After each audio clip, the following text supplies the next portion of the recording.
Welcome, welcome. We'll be starting in just a moment.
Welcome, everyone. I think we'll just give it one more minute, make sure that everyone has a chance to get in from the waiting room, and then we will begin.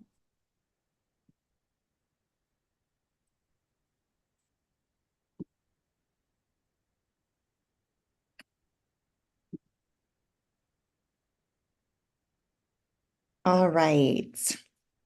Welcome, everyone, to our second annual New Year Wellness Series, backed by popular demand and packed with meaningful guidance on spiritual, relational, emotional, nutritional, physical, and mental wellness. I'm Sarah Green, the wellness consultant at the Marcus Institute of Integrative Health at FAU Medicine. A little bit about integrative health. So integrative health is a holistic, patient-focused approach to healthcare and wellness. Here at the Marcus Institute, our physicians treat the whole person by examining everything that makes up a patient's health, including factors that can lead to disease, affect nutrition, exercise, and stress. And ultimately, really, patients and physicians are partners in both the healing and the wellness journey. The Marcus Institute is pleased to co-sponsor this series with our friends at the Robin Rubin Center for Happiness and Life Enhancement. The center is housed in the Sandler School of Social Work within the College of Social Work and Criminal Justice at FAU. We offer weekly online meditation sessions. They offer weekly online meditation sessions, bi-monthly in-person yoga classes, and monthly wellness workshops. We here at Marcus offer all of those things also, and both institutions' offerings are free of charge and open to everyone, students, faculty, staff, friends, and family.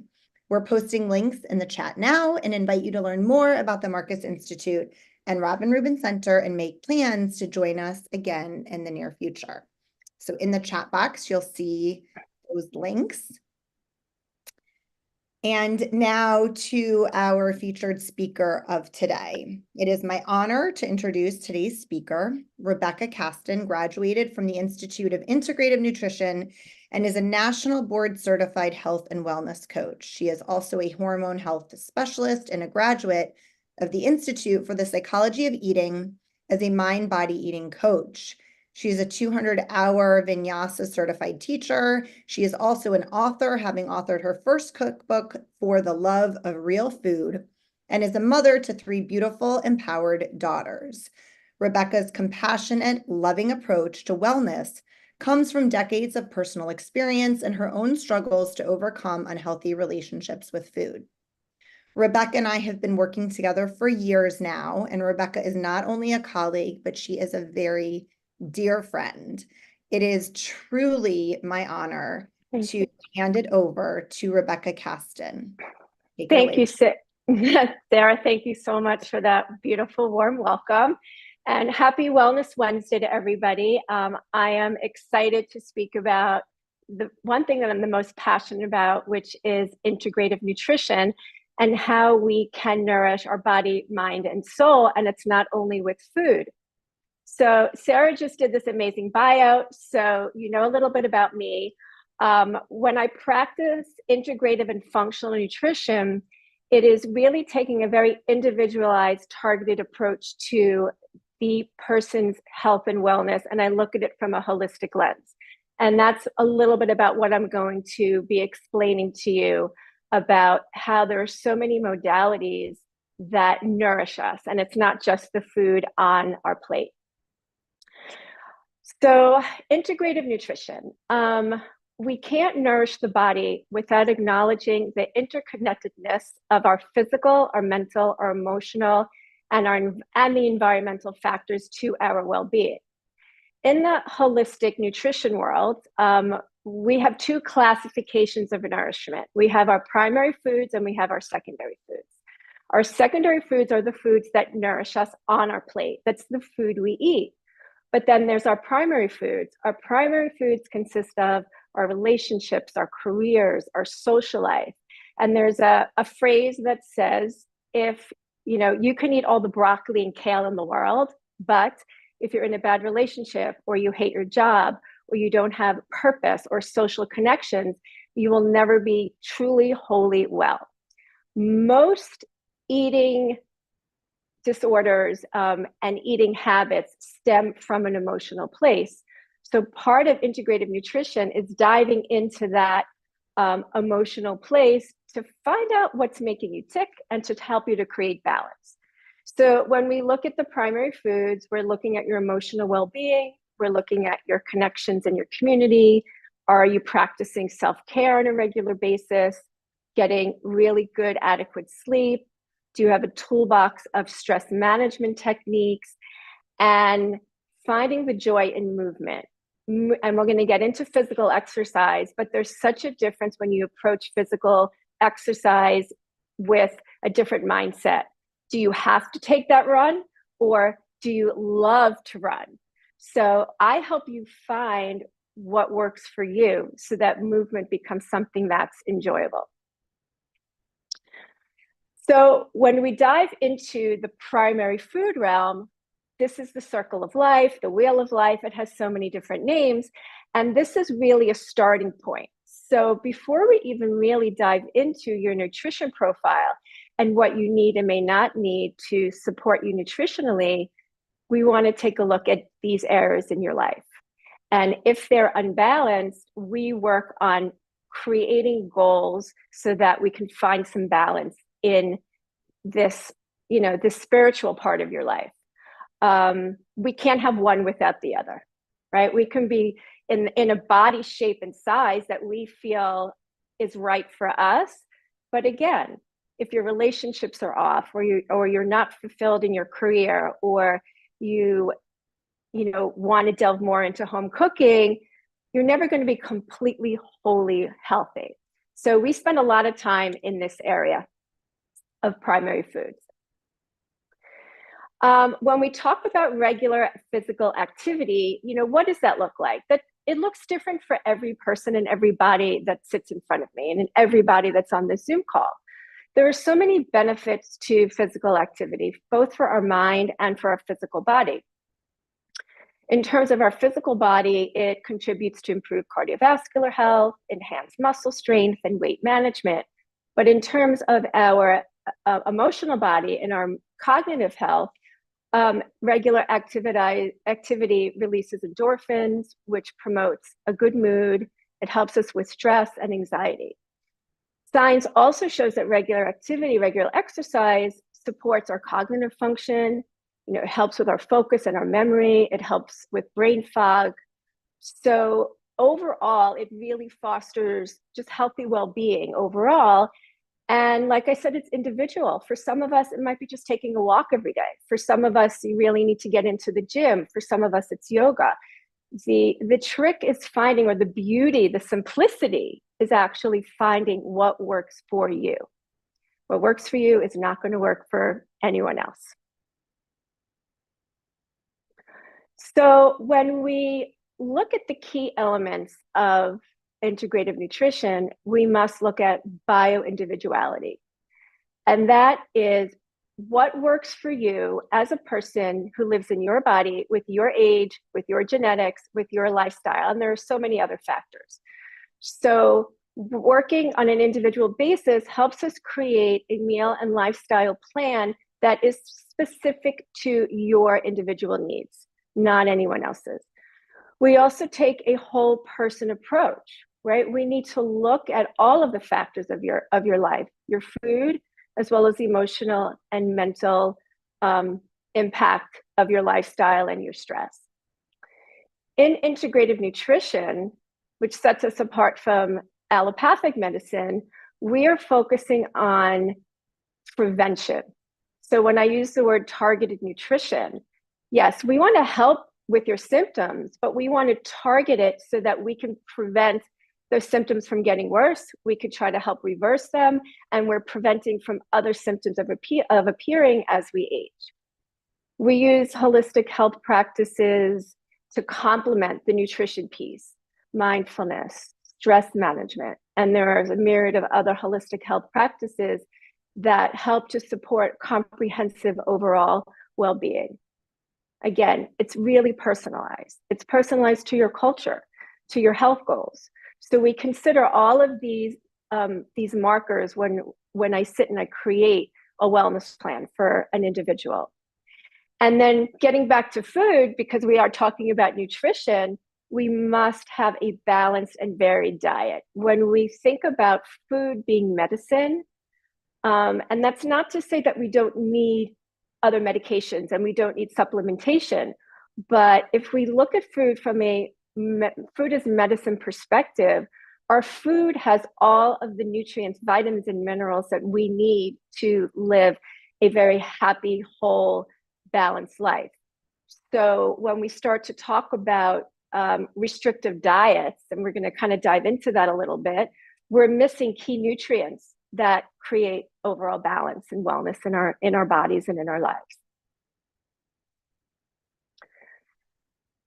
When we're thinking of integrative nutrition, we're looking at it from holistic lens.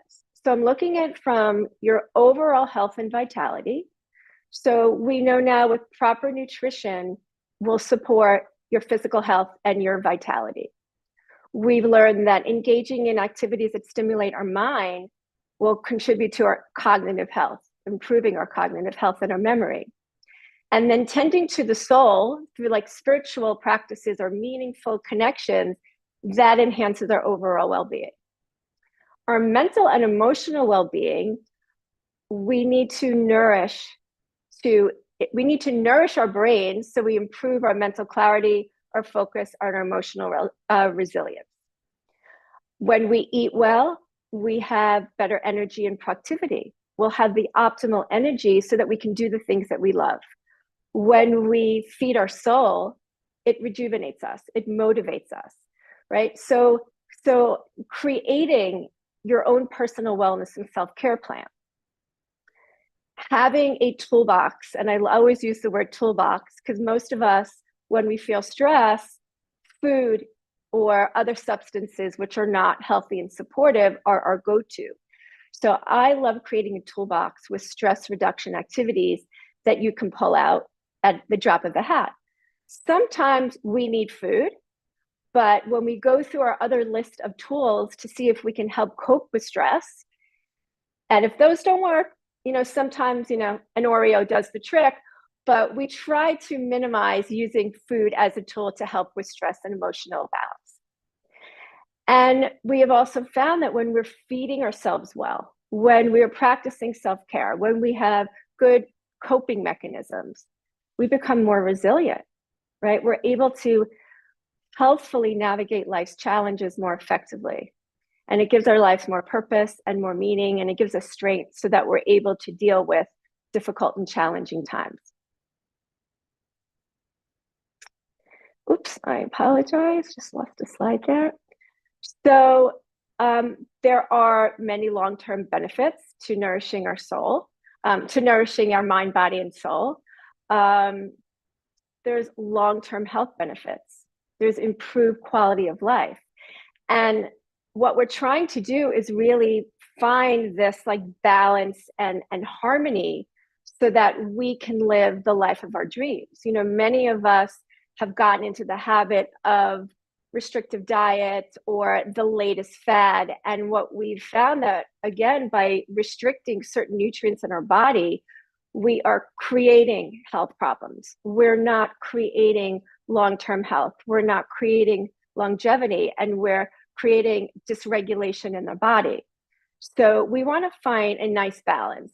And there's a way to eat almost everything that you want, live in the body that feels right for you, feel fulfilled, feel content, improve your quality of life, and literally live the life of your dreams without taking extreme measures to get that way.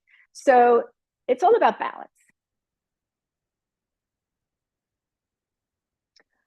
So mindful eating is one of the biggest tenets of integrative nutrition. We want to become mindful. Most of us, when we eat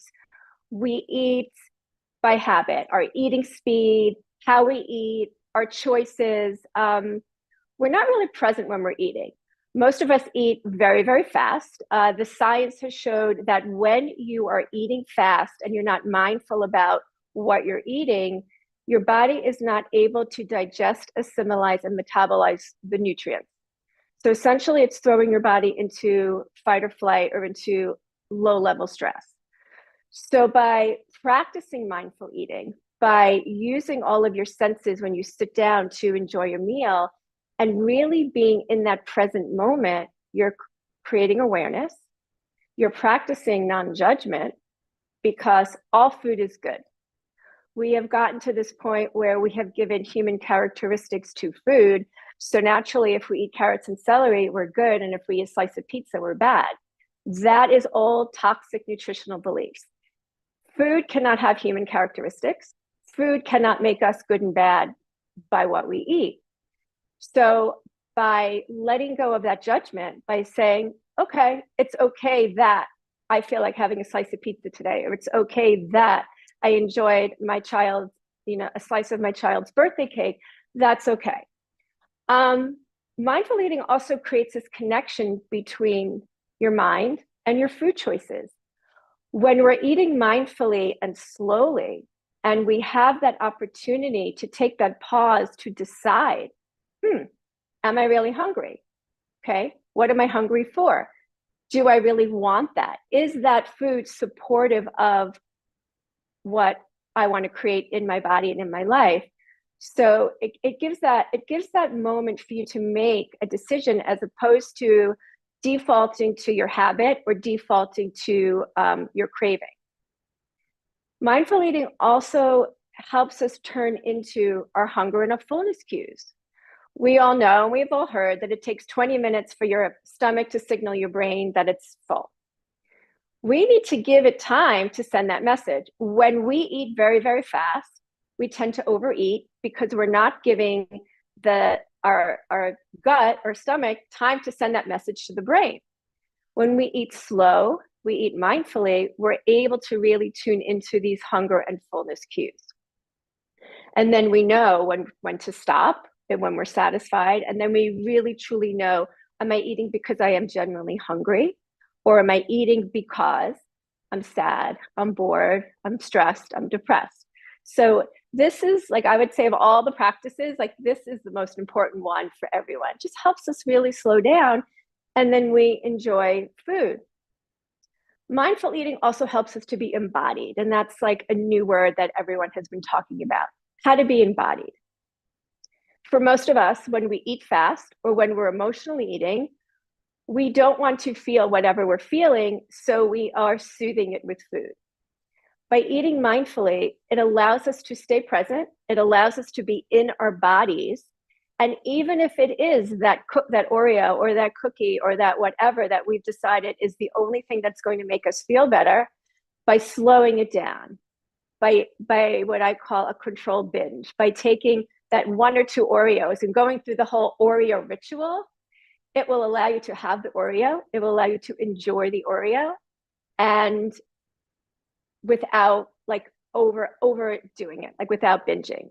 So mindful eating is just a wonderful, beautiful practice that really helps you reconnect with your body, and it helps you have a healthier relationship with food that you're eating. So some of the benefits of mindful eating is definitely digestion. When we're present, it aids in better digestion. It helps with the digestive process. When you eat quickly, when you eat fast, you'll become more bloated, gassy, and then we have all kinds of digestive issues. When we eat slowly, it allows the body to engage in proper digestion. Chewing each bite, allowing yourself to savor each bite, supports optimal nutrient absorption. When we eat too fast, when we're not swallowing our food, not only does it cause digestive upset, but it also causes the body to not know how to metabolize the food. And a lot of that food will get stored as fat because the body is in fight or flight. And the body can't distinguish between an actual real threat and the fact that you just shoveled down a whole plate of food in 5 minutes. So in terms of digestion, it helps. In terms of weight management, again, it helps us modify how much we're eating. When we're eating slow, when we're allowing our body time to digest, when we're allowing the stomach to signal the brain that we've had enough, it then helps with weight gain, right? It helps manage our weight. And this way we're not overeating, we're not emotional eating, and we're able to control our weight. And we enjoy our food. We enjoy the textures and the taste, right? So when you sit down for a meal, use all your senses. Look at the beautiful colors. You can kind of think about where the food came from, the farmers that grew it, the rain that, that helped irrigate it, the smells, the aromas, the spices, right? It really helps us create this connection to food, whereas in our generation and in this fast-paced life that we have, we use food as, most of us live to eat instead of eat to live, right? So it actually helps us kind of slow down and appreciate where the food comes from. It's really why why a lot of cultures pray before a meal or sit down to just acknowledge the food on their plate. It really helps you have a better connection with the food on your plate. And then it helps really improve your life and your relationship with food. So some practical tips for mindful eating. I want you to slow it down, right? Appreciate your fullness cues. Sometimes you want to maybe put down your utensil between forks so we're not shoveling it in. Take a bite, put the fork down, chew it till it's gone, or maybe take a sip of water. It'll just create a more deliberate pace. Use the senses, like I said. Use the colors, the smells, the textures. Really just enjoy it. If you would go to a foreign country, if you would go to India and you're just consumed with all those beautiful smells and enjoy them, right? Enjoy it on your own plate. You don't have to travel. You could kind of look at the plate that you're making as, taking yourself to this destination, in your own mind. And then listening to your hunger and fullness cues. Your body will tell you when it's genuinely hungry. Your body will tell you when it's full, right? So really tapping into that, going through your day. Well, did I have full meals? Did I get all my macronutrients? Did I get enough protein? Am I eating now at 8 o'clock at night because it's a habit or because I'm bored or because I didn't eat enough during the day? So when you start practicing mindful eating, you're able to tap into those and you're able to approach food with a non-judgmental awareness, which will help you make really good, healthy decisions. I want to touch upon the impact of nutrients on brain function. We need food for our brain to function properly. We need the essential nutrients that come from omega-3 fatty acids, from vitamins, from minerals. They help with the neurotransmitter synthesis. It helps the tryptophan, the tyrosine, the serotonin. They're all precursors to neurotransmitter production. And this will help with regulation of our mood, our stress, and our cognitive process. When we restrict nutrients, when we restrict protein, when we restrict healthy fats, that is when we start to run into cognitive decline, brain fog, and there's signs that shows there is a direct relation to fat, protein, to cognitive diseases, Parkinson's, Alzheimer's, and just dementia. So we don't want to eliminate any food group. We need our fatty acids that are found in fatty fish, walnuts, flax seeds. Those are our omega-3s. Those are crucial for synaptic function and helps reduce cognitive decline. We need the antioxidants that we get in berries and dark leafy greens and colorful vegetables, which is why you've heard when you build a plate, you want to eat the rainbow. We need to eat whole grains, right? The carbohydrates we get from whole grains is the release of glucose. That is our brain's primary energy source. And it also helps create stable blood sugar, which helps us, also helps with our cognitive function and our concentration. Our protein-rich foods has our amino acids. So we need those for neurotransmitter synthesis and for optimal brain function, and we can get those in lean meats, dairy, and plant-based proteins. We need our vitamins and minerals. We can get our B vitamins, which are crucial for brain function, our iron and our zinc in our leafy greens, our legumes, our nuts, our lean meats, and water. Water is super, super important. We need to hydrate our body and hydrate our brain for good brain function. Water supports our nutrient transport. It helps with waste elimination. It helps with cognitive performance. It helps with hormone balancing. So making sure you're getting at least 64 ounces of water per day. We also need to focus on building a healthy plate. Again, when we follow these restrictive diets and we eliminate fat and we eliminate carbohydrates, we're eliminating crucial nutrients that we need for proper brain function, proper hormone synthesis and building. So this is what a general healthy plate looks like. We want to focus on a variety of foods. We want to make sure we're incorporating whole foods, and we want to avoid the processed packaged fast food. That is where you have the things that will harm brain function and harm hormone production and harm overall health. So really focusing on the perimeter of the supermarket, trying to avoid the interior where you'll have your processed package, but you really want to stick with foods that I like to say that look the way they did when they were born, right? A chicken is a chicken nugget is not a chicken. So really try and focus on the whole foods and try to minimize or avoid the processed packaged fast foods. The brain gut microbiome is a really, really important function that we cannot overlook when we talk about integrative nutrition. We need to make sure that our gut is healthy. Our gut is our second brain. And we've heard the word microbiome a lot recently, which is a community of trillions of microorganisms in our digestive system. We've got bacteria and fungi and viruses, and they all play a role in our digestive and our mental health. We've got good friends in there and we've got bad friends in there. So we want to make sure we're eating the foods that support the health of our good friends, right? Our vegetables. We want to look at fermented foods, cruciferous vegetables, like all those healthy fats. Those are the things that help support our good friends. And the things that feed our bad friends, sugar, fast food, alcohol. We want to be very conservative with our antibiotic use. We want to be conservative with our cleaning products and our skincare because they have things that will disrupt the delicate balance of our microbiome. The microbiome communicates with the brain communicates with the microbiome. So it's important to keep that pathway healthy and free of unbalance. And we do that by making sure we're eating the right food, by managing our stress. This pathway, it impacts our mood, it impacts our stress response, and it impacts our overall well-being. So it's very important to maintain a healthy microbiome for optimal cognitive function and for emotional resilience.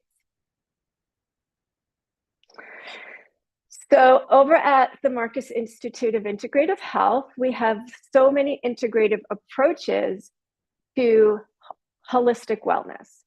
And when we look at nutrition, we have to combine it with both traditional and alternative methods. So we like to integrate mind-body practices like yoga, meditation, and breath work. We work on stress reduction, and we really work on embodiment, on really teaching you how to live in your body and love yourself. And that's where the self-care piece and the mindful eating comes in. We want to focus again on personalized nutrition because we're all individuals. We all need different nutrients. We all have different ways of optimizing nutrients. So I want to do what's exactly right for you, and there's never any cookie cutter plan.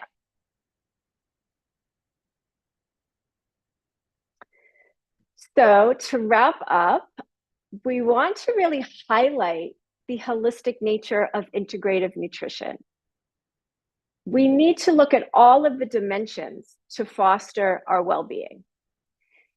It's so important, it's crucial for us to recognize that all of these layers are interconnected, our physical, our mental, and our emotional. And we need to have all of these areas, we have to give attention and love to all of these areas to have really good well-being. And the best way to start, just small actionable steps. Make one small change every day.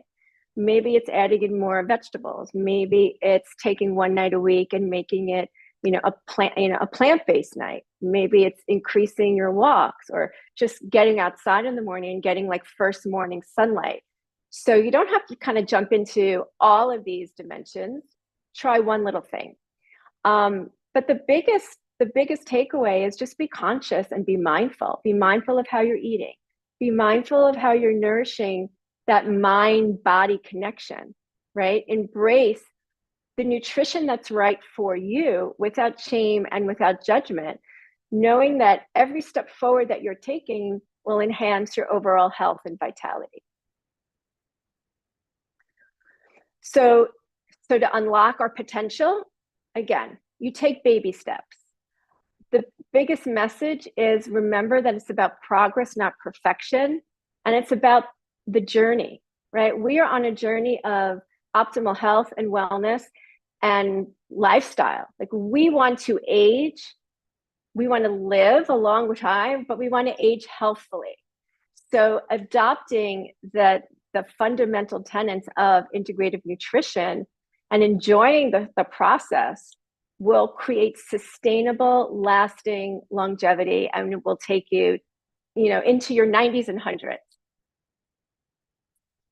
So I want to thank you for being part of this exploratory series. I mean, it's been really incredible to share, the different tenets of the Marcus Institute of Integrative Health and everything it has to offer.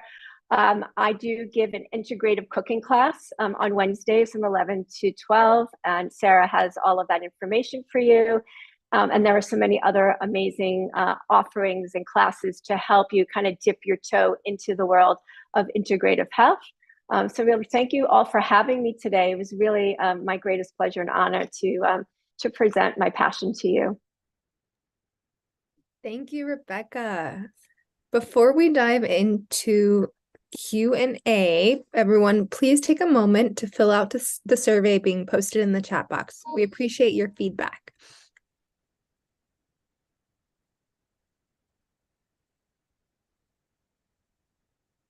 And then while working on that survey, Sarah asked Rebecca a question: what are your thoughts on frozen and pre-made foods? Because a lot have gained popularity in a high protein, low calorie, such as Kevin's chicken. So are there certain macros to look for, or should they be avoided altogether? Okay, so frozen and pre-made foods. So if you're going to use one of these companies that do like, we're going to call it more like homemade meal prep. There's several in our area. Those are a good go-to. You definitely want to look at their ingredients. I don't want you to assume that they're healthy just because they say they're healthy. When you're going through the website, you want to look and make sure, you want to look at, even though I'm not a believer in counting calories, but for these purposes, what's the calorie content?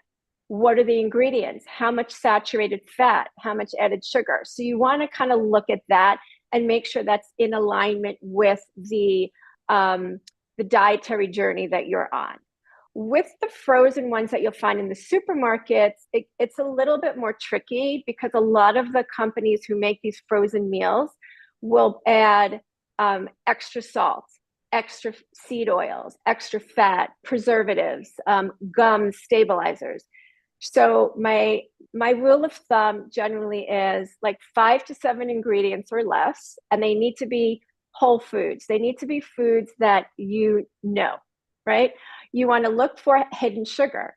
So all the OSE words, that just means that the food manufacturer is putting sugar in there, but they don't want to let you know that it's sugar. So they're changing the name and they're trying to hide it. And you also want to look for anything you can't pronounce, you put back. And then again, gum stabilizers, red dyes, food colorings, things like that. So there are healthy options out there. You just need to be the detective and advocate for yourself so you're picking a healthier choice. Thank you, Rebecca. I think that answered You're Sarah's welcome. question. If Sure. anyone has any other questions, you can feel free to type it in the chat. We do have a few moments. I have a comment, not a question. Rebecca, you started talking about how we shouldn't kind of self-soothe with food, but I like how you said that if we make it mindful, then it's okay. That made me feel better when you were like, because sometimes you need those 2 Oreos. So when you were like, just eat the Oreos, slow it down, go through the process, I was like, yeah, like that makes me feel less guilty because I needed that cookie the other day. Yeah. And like food shouldn't make us feel shame. Right? So, when we have that toolbox and we kind of go through all of the tools in our toolbox, sometimes we need that cookie, right? But when you do a mindful binge or a controlled binge, you're going to take so let's say normally you would eat a whole sleeve of Oreos because you sit in front of the TV and before you know it, you're like, oh my God, what did I just do? Okay. But if you take a serving, which might be 2 or 3 Oreos, and I like to say, take out your most beautiful plate, sit down at your table, your kitchen table, without the phone, without the TV, without the computer, and go through the ritual. And I like using Oreos because we've all grown up with the Oreo ritual, like unscrew it and lick the frosting. And so what you'll find is that you really enjoyed those 3 Oreos as opposed to when you sat on the couch and you inhaled 22 or 24 or whatever's in a sleeve of Oreos. So sometimes like food is the only thing that's going to soothe us, but if we do it in a mindful, intentional way, you get the enjoyment and the pleasure without the aftermath of the shame, guilt, and judgment. So I'm glad that resonated with you.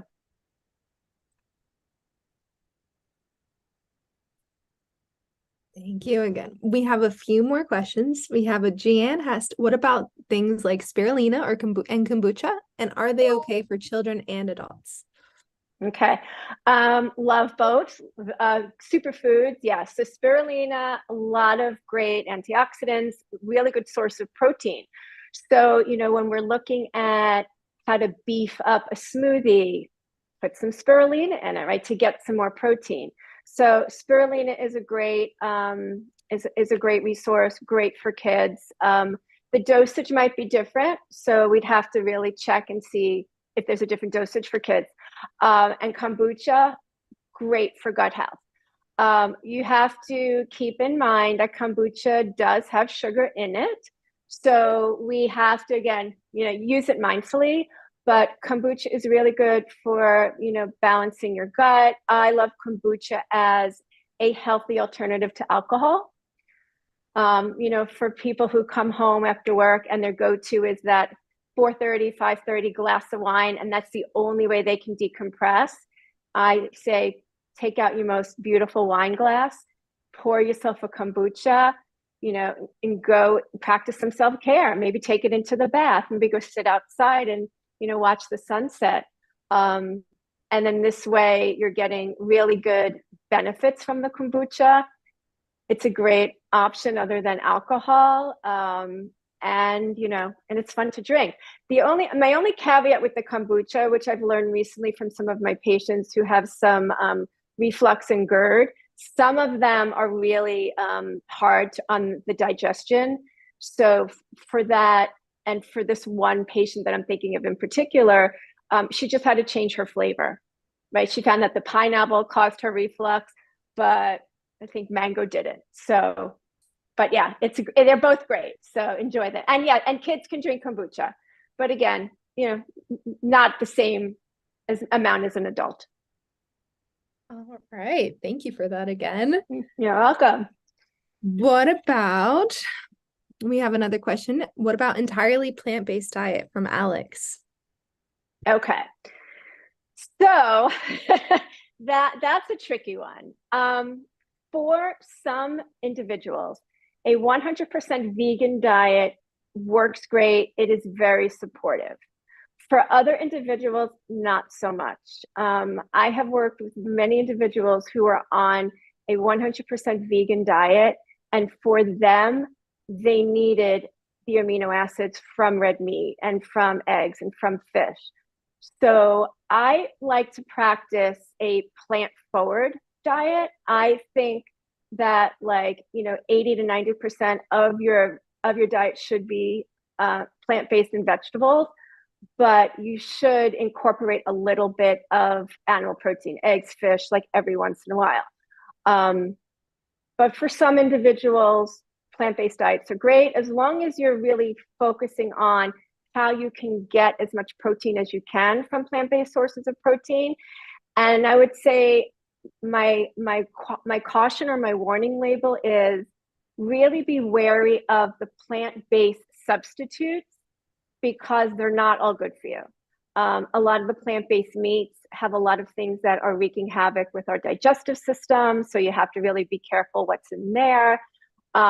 Taking processed and packaged foods that are supposed to simulate real food, that's when you can kind of get into trouble and you're getting a lot more carbohydrates, a lot more sugar.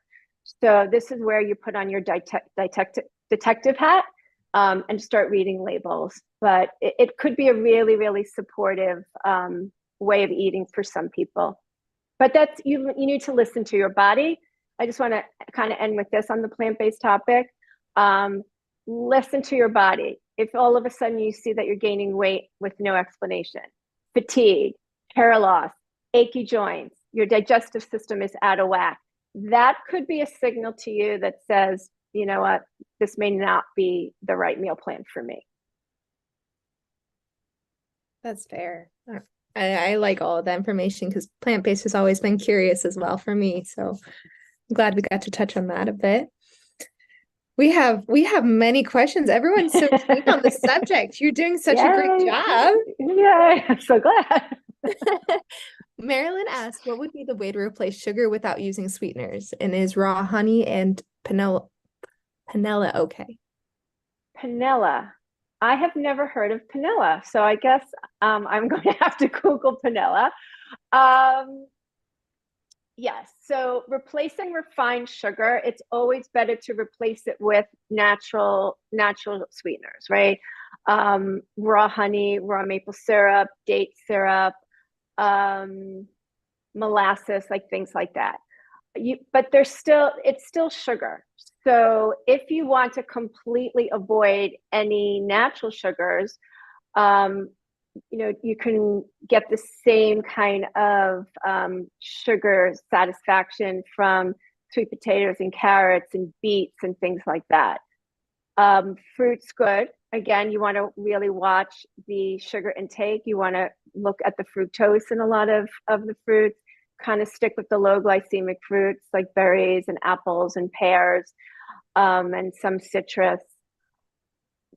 But the natural sweeteners are a better option only because your body knows how to process it. When you are looking at the white refined stuff, all the nutrients have been completely stripped out of it. There are no nutrients, there's no fiber. So your body just gets really inflamed from it. And I would say the best way if you're looking to get off sugar is just pick 21 days and really just follow a whole food, plant forward diet. Focus on protein, focus on healthy fats, and avoid all processed packaged foods and all alcohol. And in 21 days, you will be off sugar and you'll lose some weight in the process. Thank you. I think we are almost out of time, but I do see there are a few more questions in the chat. So anyone, if you have not gotten your question answered, I am dropping an email for our Robin Rubin Center, and you can feel free to share your question there. We can go ahead and have Rebecca answer it, and we'll get back to you. And then Sarah is going to go ahead and take over in just a moment to wrap it up. Thank you so much, Rebecca, though. Oh, thank you for having me. It was really great. Thank you so much, Rebecca. I always enjoy listening to you, and I always learn something every time you speak. So thank you so much. And you can see from the chat section how much all of our guests enjoyed your presentation as well. Earlier in the chat, I did leave the link to register directly for Rebecca's cooking class. Sometimes the system puts a cap on that, and depending on how many registrations have come through. So if for any reason you try to register and you cannot, please reach out to us and we will see if we can accommodate space for you. This has really just been an amazing New Year Wellness series. This is our third year collaborating with the Robin Rubin Center. So I want to say thank you so much to Robin Rubin, to Catherine Jones, to Denial, to Kayla, to all of our speakers. We could not have done it without you, and all of you who have taken time out of your day and joined us for these sessions. I really believe in coming together as a community to learn and explore and be curious, and that's how we all grow together. So thank you for that. And we are looking forward to next year's 4th annual New Year Wellness Series. So stay tuned for more information. And again, if you need any other details, feel free to reach out to any of us. Thank you for joining us. Thank you, Rebecca.